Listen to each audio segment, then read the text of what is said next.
Good morning. You're here with Homesteading with Blue Sky Ranch, and you're here with the Daily Beef number 5. 5. And we're here to talk to you about the hot topic of the news today is 40,000 people are without power due to Domestic terrorism. So stay tuned, watch what we're eating today, and join us for the Daily Beef. All right, we're here with the Daily Beef 5, and I wanted to show you what we'll be cooking up today. Today I'm cooking some fresh ground beef, and I am browning it. This is, of course, from our steer, 100% grass-fed, grass-finished, and I'm going to be making hamburger hash. So over here, I have onions out of my garden and purple potatoes that have come out of our cold storage, and I've already chopped them up, and once this is a little brown, I'll be adding this to it for hamburger hash. So they're claiming that armed gunmen fired into The transformers at the substations, and that these parts are they're one-off parts, and they can't get these parts back to these substations, so they're going to be without power. They're saying until maybe Thursday. They have freezing temperatures there. So they can't just replace a little part. No. The thing that's in place right now is they're putting everybody on a curfew. Mandated curfew. You are not able to be outside of your home after 9 p.m. Right, and the reason they've done this is to hopefully eliminate any looting, so the police can easier identify the people that are doing bad and nefarious things. So one thing to our understanding is there's about 55,000 substations in the entire United States of America, and it takes less than 20 specific power stations, and you could cripple the entire United States. That's taking the grid down. Yeah, take the grid down from the entire United States.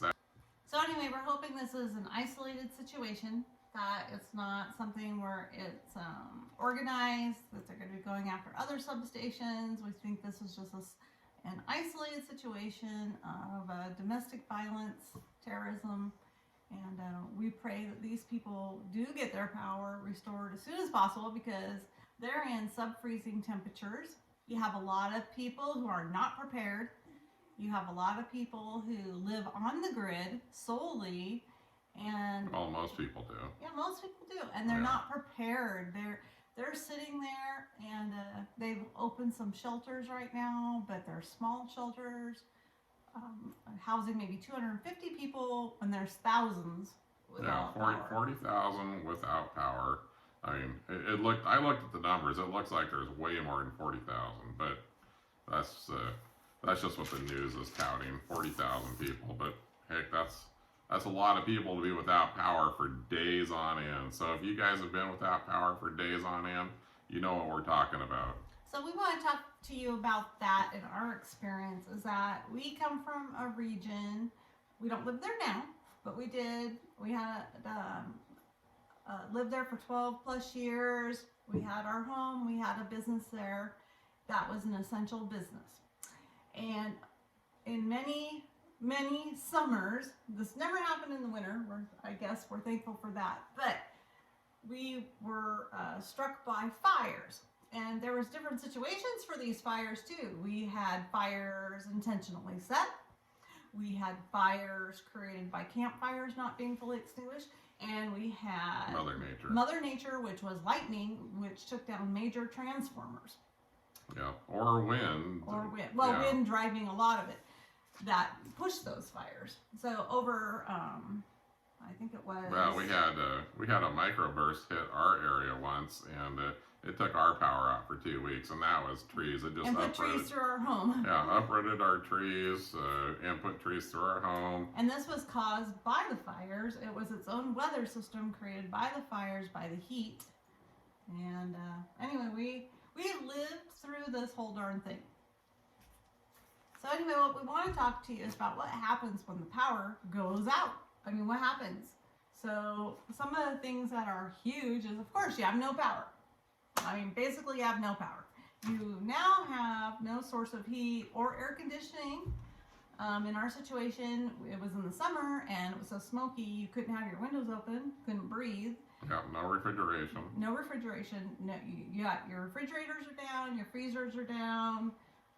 No fuel. If you think you're gonna go get gas so you can leave the area, guess what? The gas stations don't have generators. There are very, very few that can afford this or are prepared enough to put one in. That's true. Same with the grocery stores. You know, people don't think this is going to happen in their community.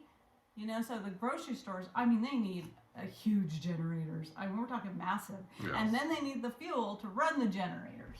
Yeah. And just so you know, this 2 weeks, we weren't really prepared. We were not the first time around. We made do. It was tough.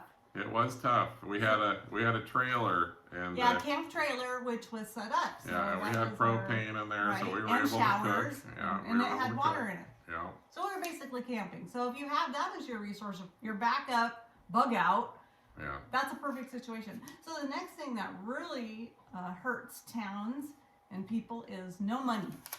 There are no ATMs, people. Without power, there's no ATMs, there's no banks, there's no money. There's absolutely people could barely do cash because they couldn't open their cash registers. Well, and if you don't have cash, how are you going to go to the grocery store? Even if the grocery store we could be open in our little store, we could be open to sell certain things if you had cash. If you had cash, we could do it. But if you didn't have cash, we couldn't do it. There was no way. The next thing that happened is no phones. There are no telephones. Well, no cell phones, no telephones. The cell phones have towers. backup generators so understand that only this. last 24 hours. So we have the cell towers. Right, cell towers up, and they have backup generators on each cell tower, and they last 24 hours of backup juice, but after that, it's done. They're absolutely done. So there is no communication. Right. So this was our first go round. Right. We were without power. We but without water. but we had ham radio. That brings me to my point. You went back. He had been a ham radio operator as a young man, and he went back and got his license. Yeah. And then the second go around, we had our ham radio. So we lived through this fire thing on multiple accounts, multiple years of this, ongoing for months. And we lived in a region where it had three major highways in and out. And all highways were closed. So due to fires, due to mudslides, everything's closed. We could not either get in or out. And same thing with any food coming in, fuel coming in, it wasn't happening. They could not get through the roads. It was a bad feeling to feel trapped. Very bad feeling to feel trapped. So one thing I want to share with you, and most people will know, well, hopefully, I hope you never see this, but we live in a very small community. We're talking 2 small towns, one of less than 300, the next one 700. 700. So we're about 1,000 people between 12 miles, right? Yeah. And 1,000 people, okay? So when the power goes out and you realize, oh, my car is empty on fuel, or I have no cash, or oh, I better get to the store to get the last of the ice. Yeah. Because that's all they have left is ice. That your refrigerator, doesn't work now. Your freezer doesn't work. So let's go buy all the ice before it melts, because it's summertime for us.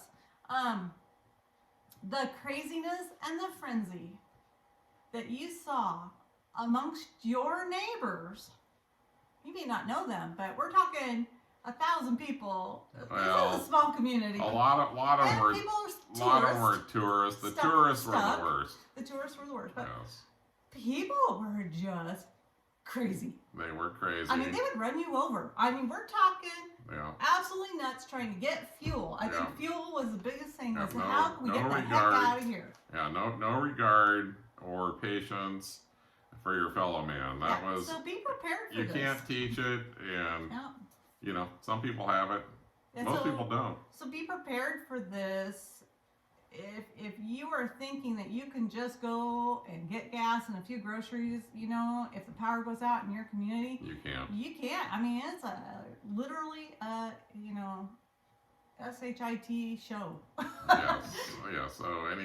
So SHIT, when shit hits the fan. When shit hits the fan. That's what that is. Yeah. For people who don't know what that means, but you hear it all the time. So the next thing that happened where we were at too is in this very small community of 1,000 people, they actually had to bring in the National Guard. I mean, we had the National Guard, and we're talking a very remote, small towns. This is not even the city, people. Small towns. And when the power goes out and people are evacuated from their homes due to Mother Nature, in our situation, fires, they were evacuating people.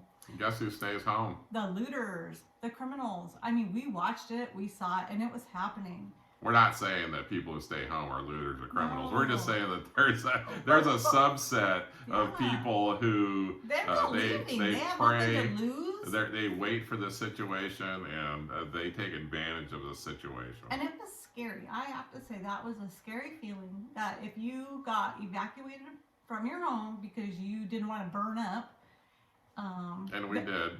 That you might come home to a house that had been burglarized. Yeah, we did leave once. We did leave once, and then we vowed we'd never leave again. Yeah, never again. We got set up. So, and that's kind of our point. So our first time, we had resources. We had a generator, and we did have a generator the first time around, but it was not hooked into our home. You had not done a Gentran. No, I did a lot of extension cords. So, but we did have a trailer.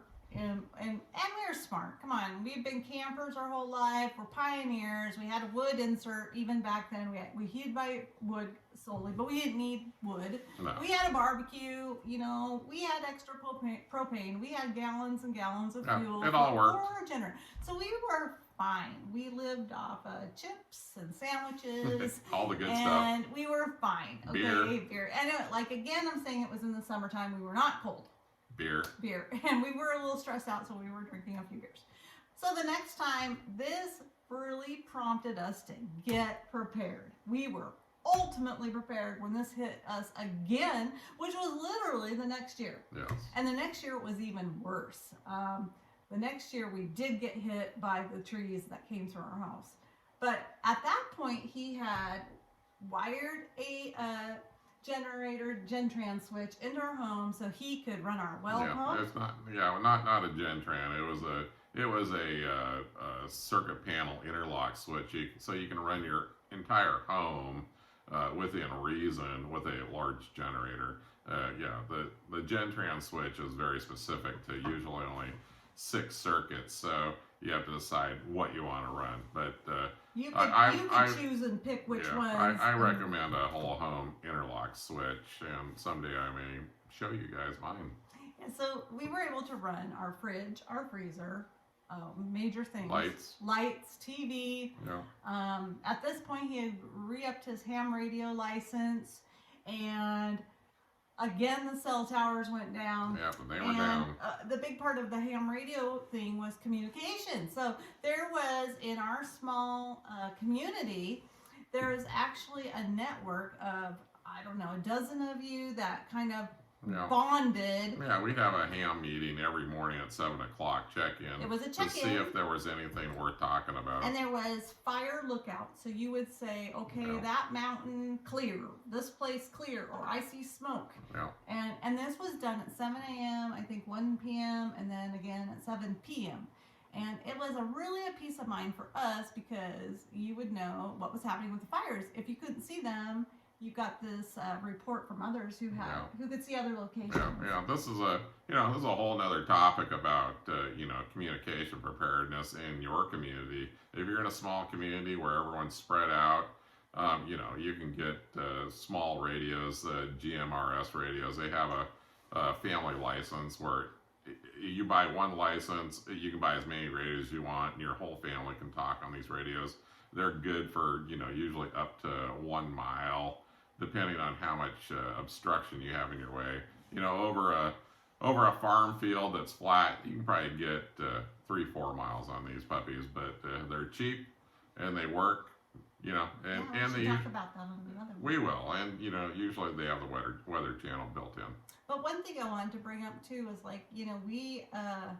we we didn't have solar at that time. This house, we've installed solar. We couldn't have solar where we lived before. We had too many trees. We lived underneath a hill. Yeah, it was a You bad, know, bad the spot. 1 is none, 2 is 1, 3 is done. So in that situation, have 2 generators because we couldn't have another source except for, of course, heat, but we didn't need heat. And the other things to have, I really recommend, is an AM/FM radio with batteries because we tuned in to the local radio station and those people were still there. They were broadcasting. They were doing their darndest to get information out. We listened to them 24/7. Back to the GMRS radios, the family radio system. They have AM/FM built in also. Yeah, so if you want to know what's going around and what's going on, so we're talking from a small scale, Mother Nature causing something in a small local situation. We're talking about domestic violence, terrorism, like what's going on now, or we could go into a bigger span of where, okay, those 20 substations go down, Right. and you want to be able to communicate to your loved ones or hear what's going on in a whole nother town. Hundreds of miles away. We all think it can't happen to us, but we don't. It does. But look today. Look at the news today, and look at these 40,000 people without power. This is not because of Mother Nature, people. This was an act of violence, and they are sitting there now in the cold, and then a lot of them are unprepared, and hopefully a lot of them are prepared. But you think you have enough batteries? Do you? Buy some more batteries for your flashlights, your lanterns. And if you don't, do you have candles?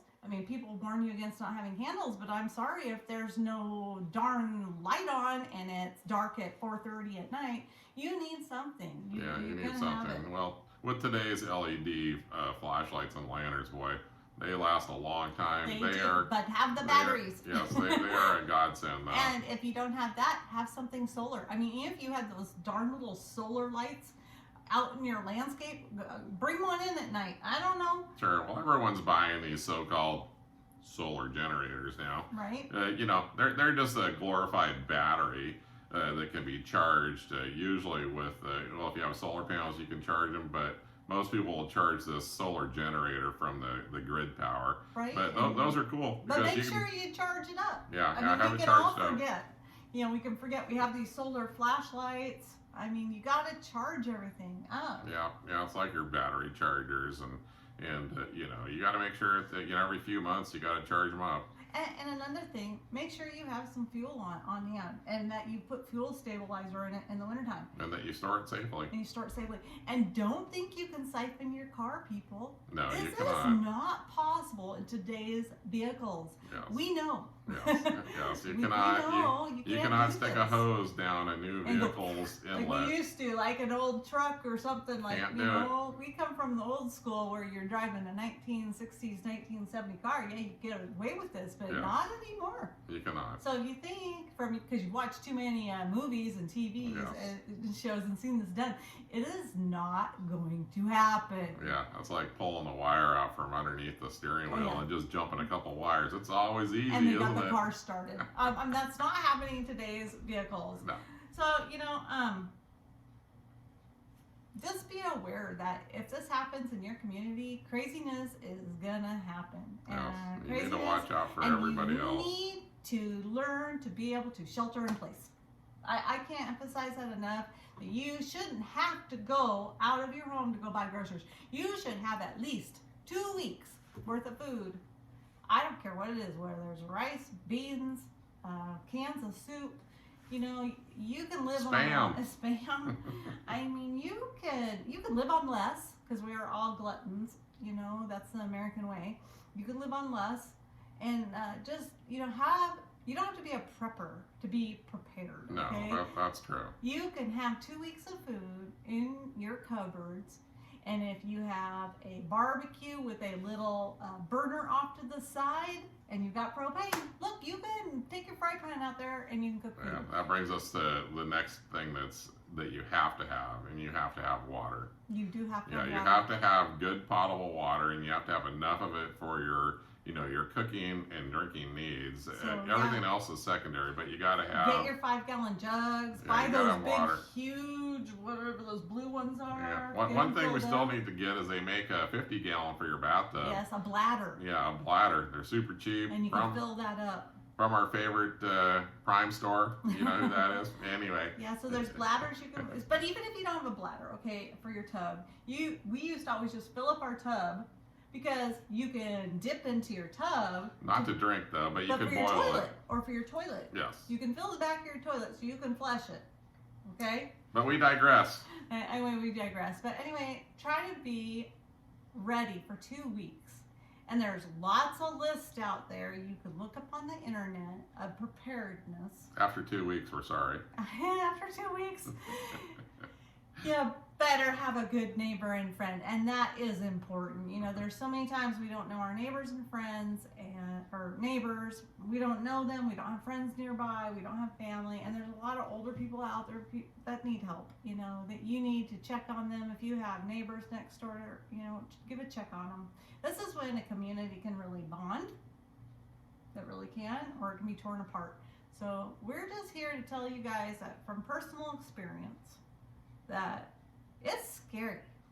I'm not afraid to be without the power because I know we're prepared. Well, yeah. I'm more afraid of society collapsing and the but way we can't do anything act. about that. No, but, and that's why I say shelter in place. If you don't have to go out in the madness of the world, yes, stay home and be safe. And safe as can be. As safe as can be, and take care of your home and your business if you have one. Protect yourself from looters. But again, there's nothing. I don't think there's anything I have that's worth the risking my life for. But well, except your life. Except for my life and my pets. So anyway, and back to our beef. We almost forgot our beef. So here's our beef. We've talked to you about what's going on, about preparedness. Our number one beef here is, why are they not shoring these substations up? Why are we even in this situation? Well, who knows why? Like the money they make, why can't they right, hire like you said security? earlier today, yeah, right. Why can't they have a security guard at each substation? That's 55,000. A lot of these substations are manned, some of the important ones, but How they much could is definitely this costing them right now? They could have hired one security guard or 24/7 patrol. Yeah, this is in Duke Electric's grid area, but yeah, this who knew this was coming? They always theorize about it, but who knows? But another thing I wanted to say was, we spend how much money building these concrete walls up and down the highways, freeways with sound barriers, but we cannot build a concrete wall to protect these because I'm sorry, but a bullet can't go through a concrete wall. it cannot. But it can go through these, they're just chain link with wire on top. I'm sorry, that's not doing. Well, we just think nothing's ever going to happen. Yeah. Well, this just proved that theory wrong. You have to prepare for the unprepared.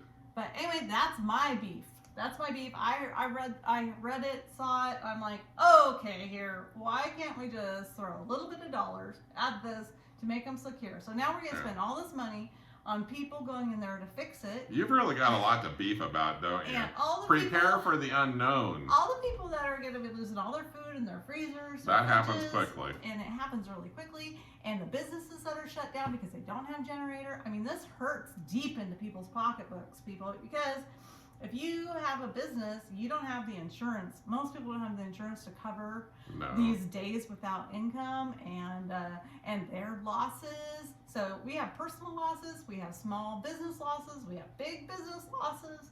I mean, it just goes on. The trickle effect is huge. Anyway, we're going to end it here because we can really rattle on in the morning. Yes. Like, share, subscribe, tell your friends. Tell your friends, and thanks everybody for our new subscribers. And I hope you enjoy today's daily beef. What are we going to eat this morning? More beef, I guess. More beef. Hey, have a great day. All right, this is what the hamburger hash looks like when it's done. And I threw in some kale in there that I had frozen just for some added color and taste. We love kale. And don't shoot us because we do. And about 2-3 tablespoons of chili powder. So on top of that, I'm going to cook some fresh eggs this morning. right from our chickens. And what I don't want you to forget is this is what I use for my seasoning. Real salt. Redmond's real salt. If you're not using it, buy it. We're not sponsored by them, not promoted, just something that we really, really love. Okay, hope you enjoyed the Daily Beef.